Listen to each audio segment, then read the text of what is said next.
नमस्कार, कमोडिटी के special show में आपका स्वागत है। मैं हूं मनीषा गुप्ता। त्योहारों का सीजन शुरू हो चुका है। त्योहारों में सबसे ज्यादा उपयोग में आने वाले एग्री कमोडिटीज हैं खाने का तेल और चीनी, और आम लोगों को यहां पर ये आराम से आजकल मिल रही है। इन दोनों ही कमोडिटीज के भाव साल के उच्चतम स्तर से काफी नीचे फिसल चुके हैं।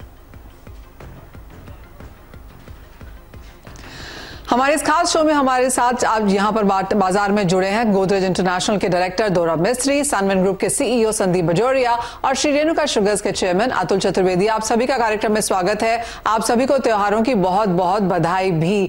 खाने के तेलों के साथ ही शुरुआत करेंगे, क्योंकि ये एक ऐसा इंग्रेडिएंट है जो हर किचन में रोजाना यूज होता है। इंडियन मार्केट्स में तो इसके बिना चलता ही नहीं है, और भावों में इस साल काफी उठापटक देखने को मिली है, इतनी ज्यादा जो पिछले कई सालों में शायद हमने बनते हुए नहीं देखी। अपने near all time highs, multi year highs जो हमने ऑलमोस्ट सभी खाने के तेलों में बनते हुए देखे, वहां से भाव अब काफी नीचे टूट चुके हैं। और काफी हद तक यहां पर कई सरकारों का हाथ भी रहा है, चाहे वो इंडोनेशिया रहा हो या फिर भारतीय बाजारों में, जहां पर हमने काफी सारे पॉलिसी मेजर्स देखे जिसका इंपैक्ट भी यहां पर प्राइसेस में रहा।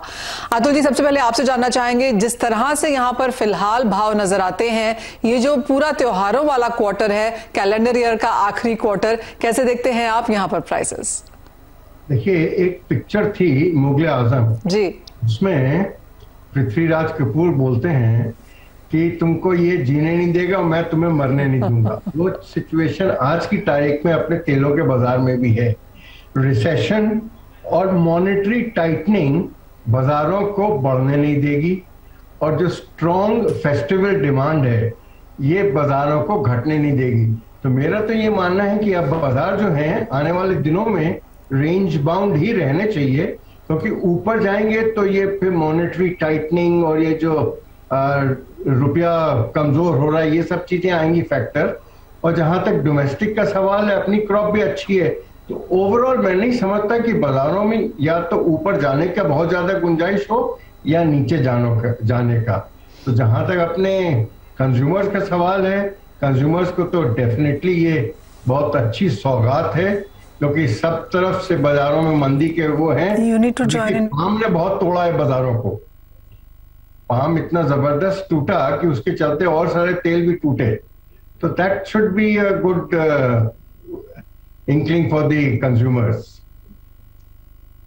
जी हाँ, सभी खाने के तेलों में यहाँ पर भावों में काफी गिरावट। That should be a good inkling for the consumers.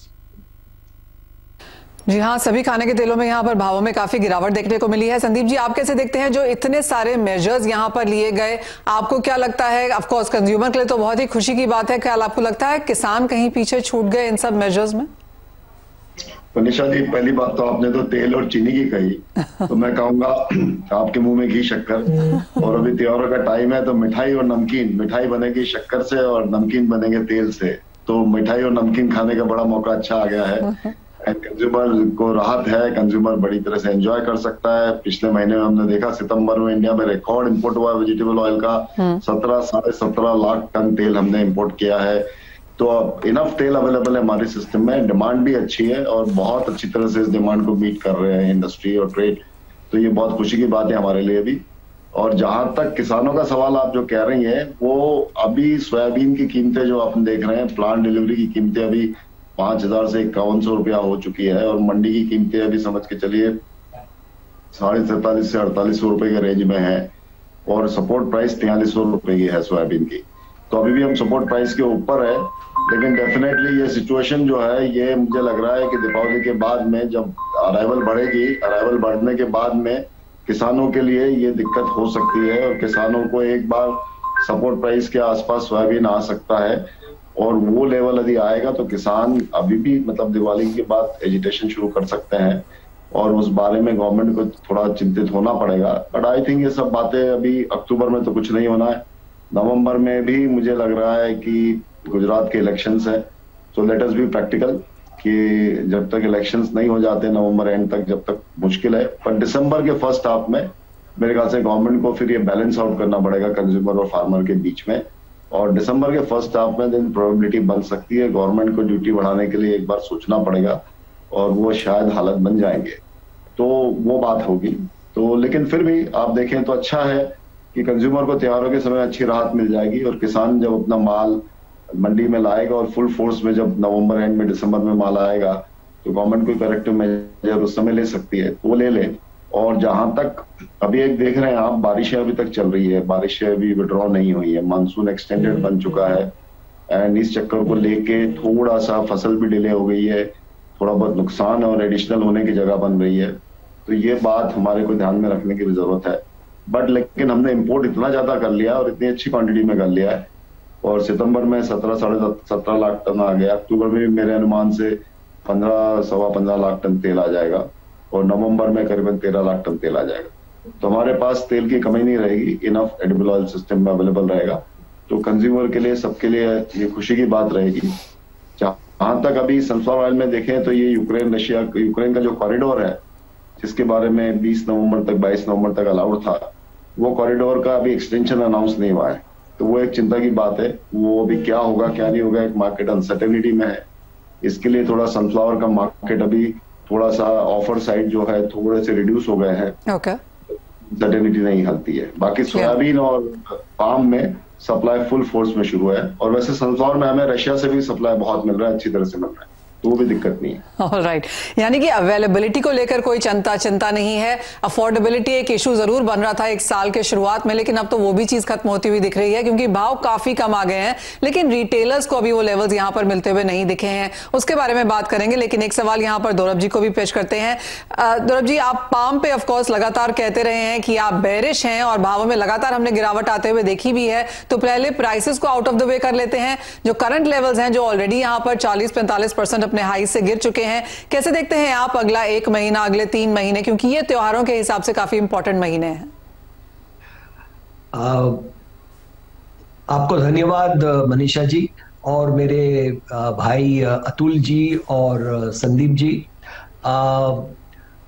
मैं कहता हूं कि ये ओपेक ने जो बदमाशी की है पिछले हफ्ते में, इस बदमाशी का नतीजा है कि भाव थोड़े बढ़े हैं और रोज रोज बढ़ते जाते हैं, क्योंकि क्रूड ऑयल और खाने के तेल में अब एक प्रकार की रिलेशनशिप हो चुकी है। और ये क्रूड ऑयल को कुछ भी करके, सच्चा झूठा कुछ भी बोल के ओपेक वालों ने चढ़ा दिया है, और चढ़ाते रहेंगे। मेरे ख्याल से अब देखना है कि अगले सप्ताह ये लोग भाव को टिका सकते हैं या नहीं। व्हाइट हाउस ने, अमेरिका ने इसका काफी सख्त जवाब दिया है, लेकिन हमें देखना है कि अमेरिका कितना कर सकता है। स्ट्रेटेजिक पेट्रोलियम रिजर्व से कितना माल छोड़ते हैं, रिलीज करते हैं, और देखना है कि ये ओपेक ने जो बदमाशी की है वो टिकेगी या नहीं टिकेगी। तो ये बड़ा सवाल है, और इससे मेरा जो फोरकास्ट था वो थोड़ा अपसेट हो गया। भाव गिरते थे, मलेशिया में 3200 रिंगिट तक आ गए थे, 3000 रिंगिट होने की संभावना थी। अब ये लोग वापस उसको 4000 के आसपास ले जा रहे हैं। तो ये सटोरिये करते रहेंगे, लेकिन हिंदुस्तान में, जैसे संदीप जी ने सही बताया, बहुत इंपोर्ट कर लिया है, बहुत जोर से इंपोर्ट कर लिया है। मेरा अनुमान है कि नवंबर की पहली तारीख तक, यानी कि अक्टूबर के अराइवल्स को लेते, हिंदुस्तान में स्टॉक कम से कम 25 लाख टन या 30 लाख टन का एडिबल ऑयल का स्टॉक बन जाएगा, जो स्टॉक 20 लाख टन से कम था। तो इस स्टॉक की हैसियत से मेरे ख्याल से लोकल मार्केट में वापस प्रेशर आएगी।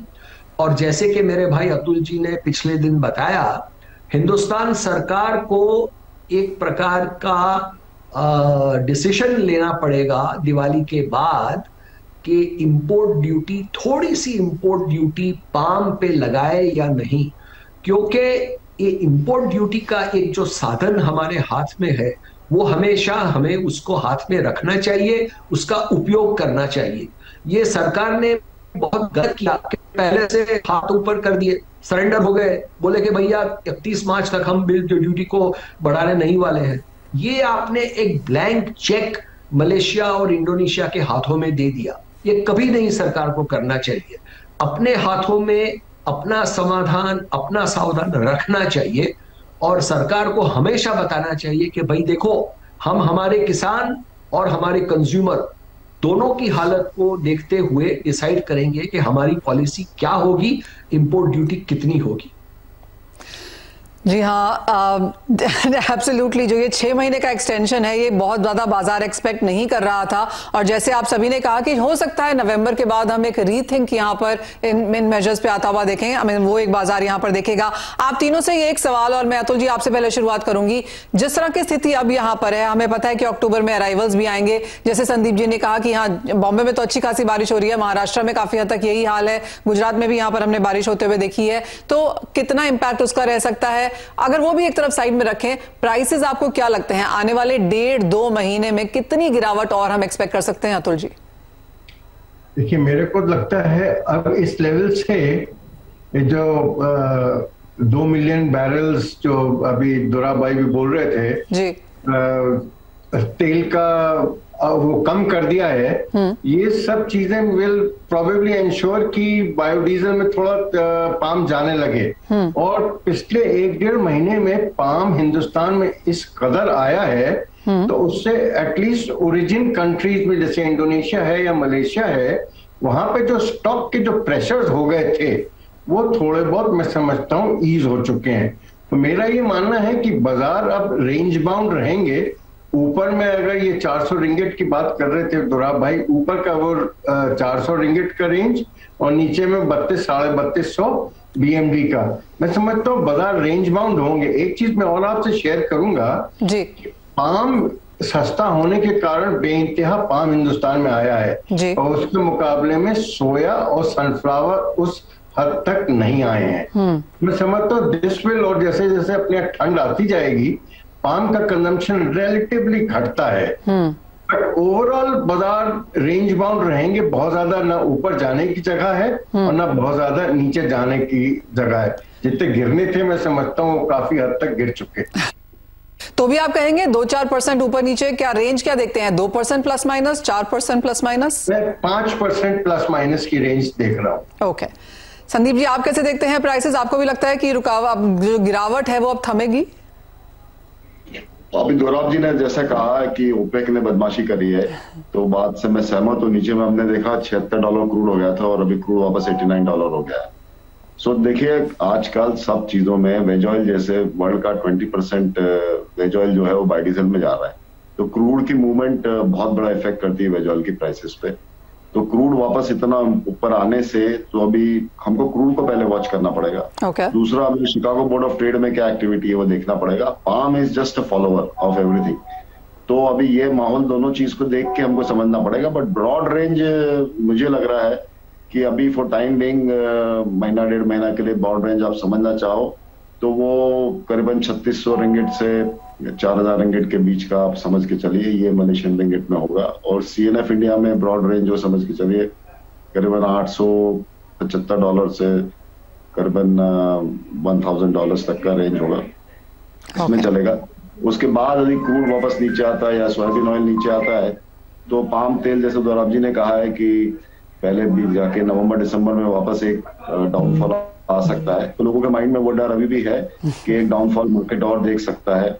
और अभी तो ठीक है 30 दिन 45 दिन निकल जाएंगे, लेकिन वो जब इंडियन डिमांड भी स्लो हो जाएगी, त्योहार भी पूरे हो जाएंगे, हमारी बाइंग थोड़ी स्लो हो जाएगी, और उस समय थोड़ा क्रूड ढीला हो गया और सोयाबीन ऑयल ढीला हो गया तो प्रेशर वापस पाम पे बन सकता है। और वापस पाम जो है, जैसे गौरव जी ने कहा है 3000-3200 के रेंज में, वो इम्पॉसिबल नहीं है जाना, तो वो हमें समझ के करना पड़ेगा काम। और इंडियन गवर्नमेंट इंपोर्ट ड्यूटी बढ़ा देती है पाम में, तो डेफिनेटली फिर तो असर तो वो ओरिजिन में आएगा ही, और फिर तो वो प्रोबेबल टारगेट हो जाएगा। जी हाँ, काफी सारे इफ्स एंड बट्स हैं। ये वो बाजार नहीं है जो आप आराम से प्रिडिक्ट कर सके डिमांड सप्लाई के हिसाब से। जस्ट टू मेनी थिंग्स जो एक साथ में यहाँ पर मूव करती हैं।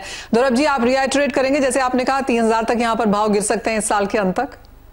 बिल्कुल 3000 से नीचे भी भाव जा सकते हैं, लेकिन जैसे मेरे दोस्तों ने बताया, संदीप जी और अतुल जी, अभी थोड़ी डिस्टरबेंस बाजार में आ गई ये ओपेक की बदमाशी की वजह से, और तेजी वाले बाजार में काफी ओवर टाइम काम कर रहे हैं, तो इससे थोड़ी स्टेबिलिटी प्राइसेस में आ सकती है। ये जो रेंज बताया गया वो बिल्कुल मैं सहमत हूं कि ये रेंज चल सकता है, लेकिन कितने दिन तक ये रेंज चलेगा ये देखना है, क्योंकि आप जानती हैं कि अमेरिका ने भी जवाब में कहा है कि वो एक प्राइस कैप लगाएंगे रशियन ऑयल पे। मैं ये बहुत ही इंटरेस्ट से वॉच करता हूं कि ये प्राइस कैप कैसे चलेगी।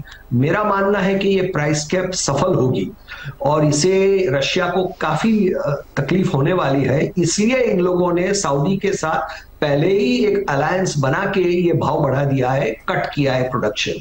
लेकिन ये बहुत सारे मूविंग पार्ट्स है। मार्केट में काफी नए नए डेवलपमेंट्स रोज हर हफ्ता आते रहते हैं, इसलिए हमें वॉच करना होगा। और सबसे महत्व की बात है, मैं बाजार में काफी 40 साल से हूं और मैंने देखा है कि दिवाली के बाद इंडिया की बाइंग, इंडिया की इंपोर्ट हमेशा कम हो जाती है। और इस साल दिवाली के बाद जबकि हमारे पास करीबन 30 लाख टन का स्टॉक है, तब हमको देखना होगा कि इंडिया की बाइंग कितनी होगी।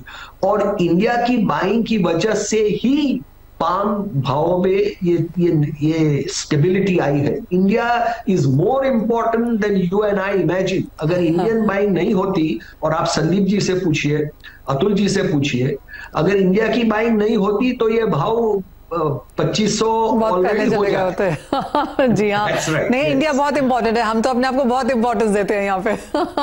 ऑल राइट, इसी के साथ एक ब्रेक। नॉर्मली मैं कहता हूँ कि इंडिया बहुत ज्यादा इंपॉर्टेंस अपने आप को दे देता है, लेकिन इस सीजन में मैं जरूर बताता हूँ कि ये दो उपस्थित जो हमारे साथ है, ये बहुत ही इंपॉर्टेंट आदमी है, न सिर्फ इंडिया के लिए लेकिन इंडोनेशिया और मलेशिया के लिए भी। Okay, point taken.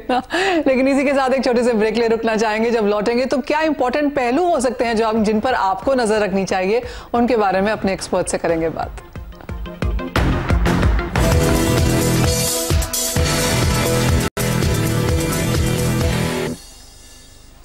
आपका स्वागत है। और बहुत सारे फैक्टर्स की हमने यहां पर चर्चा करी है। वो सरकार के मेजरमेंट्स हो सकते हैं, मेजर्स हो सकते हैं रादर। इसके अलावा गुजरात इलेक्शंस हैं, डॉलर की मूवमेंट है, मौसम क्या खेल खिलाता है, रेट हाइक्स यहां पर लगातार चल रही हैं, कच्चा तेल है, रशिया यूक्रेन का कॉन्फ्लिक्ट है। तो बहुत सारी चीजें हैं जो यहां पर इंपैक्ट कर सकती हैं। ऑफकोर्स संदीप जी, सभी पर नजर रहेगी, लेकिन वो एक चीज क्या होगी जिसके ऊपर आपको लगता है कि यहां पर पूरा गेम चेंज हो सकता है?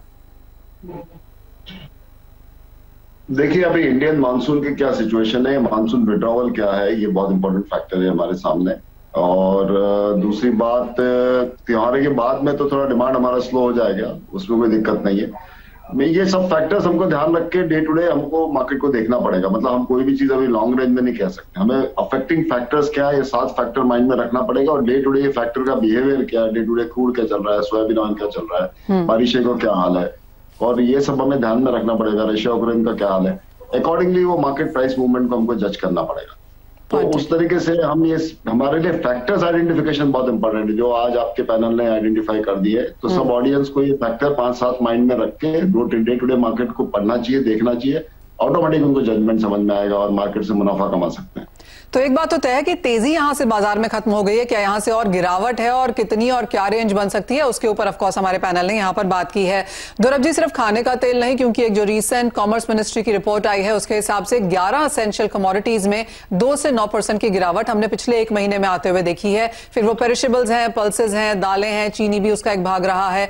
आप क्या कहेंगे कि फूड इन्फ्लेशन जो is behind us is the worst behind us? बिल्कुल, food inflation the worst is behind us. लेकिन एक फैक्टर है, मुझे पिछले हफ्ते पूछा गया कि what will it take to turn you bullish on palm, और मेरा जवाब था ओनली वन फैक्टर। वो फैक्टर है La Nina in South America. अगर बहुत खतरनाक ला नीनिया हुआ और साउथ अमेरिका में सूखा पड़ा, तब ये पूरा पैनोरामा चेंज हो जाता है।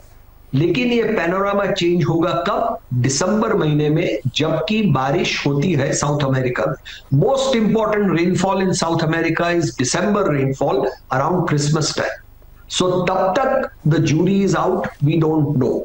ला नीनिया है, लेकिन वेदर फोरकास्टर हमें कहते हैं कि ये ला नीनिया, ये तीसरे साल का ला नीनिया है, लेकिन ये सबसे वीक ला नीनिया है। पिछले 2 ला नीनिया इससे ज्यादा जोर में थे, और ये ला नीनिया खत्म हो जाएगा दिसंबर के अंत में या जनवरी की शुरुआत में।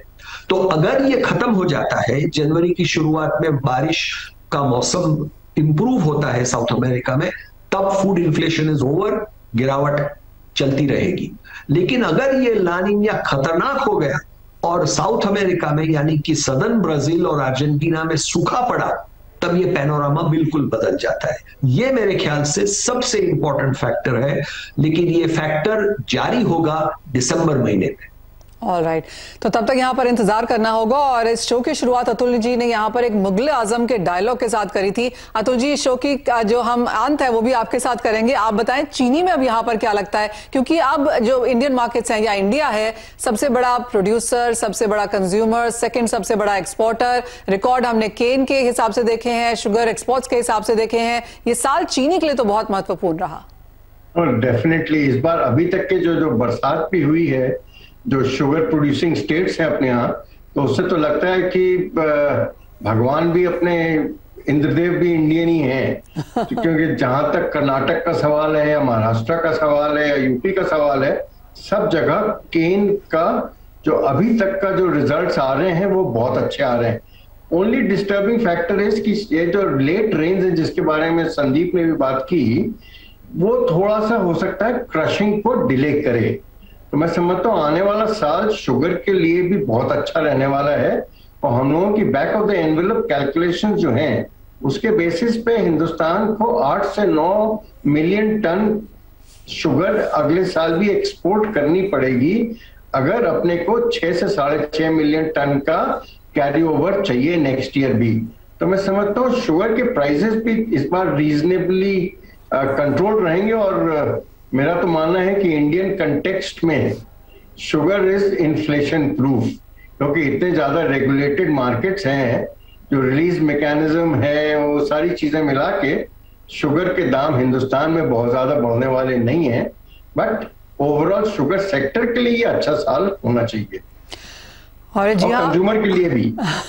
कंज्यूमर जैसे कहा गया जी हाँ, उनके लिए काफी बेहतरीन साल ये रह सकता है। और जैसे संदीप जी भी पहले कह रहे थे कि हाँ, चाहे वो मिठाई है, नमकीन है, ये खाने पीने के लिहाज से, चाहे खाने का तेल है, चाहे चीनी है, सभी का योगदान यहाँ पर काफी बेहतर रहा है। इंडस्ट्री ने, सरकार ने यहाँ पर इंश्योर किया है कि प्राइसेस कम रहे, तो फेस्टिविटीज के हिसाब से ये काफी स्ट्रॉन्ग डिमांड लोअर प्राइसेस के लिहाज से एक पॉजिटिव रह सकता है। बहुत शुक्रिया। जैसे आप बार बार कहते रहते हैं एक दूसरे को दोस्त एंड भाई, तो एक पैनल पे आप तीनों को देखकर यहाँ पर काफी अच्छा लगा। गौरव जी, संदीप जी, अतुल जी, बहुत शुक्रिया साथ में आने के लिए और उन सभी पहलुओं पर इतने इत्मीनान से, इतने समझाने वाले तरीके से हमारे दर्शकों से बात करने के लिए। आप सभी को सभी त्योहारों की बहुत बहुत शुभकामनाएं। नमस्कार।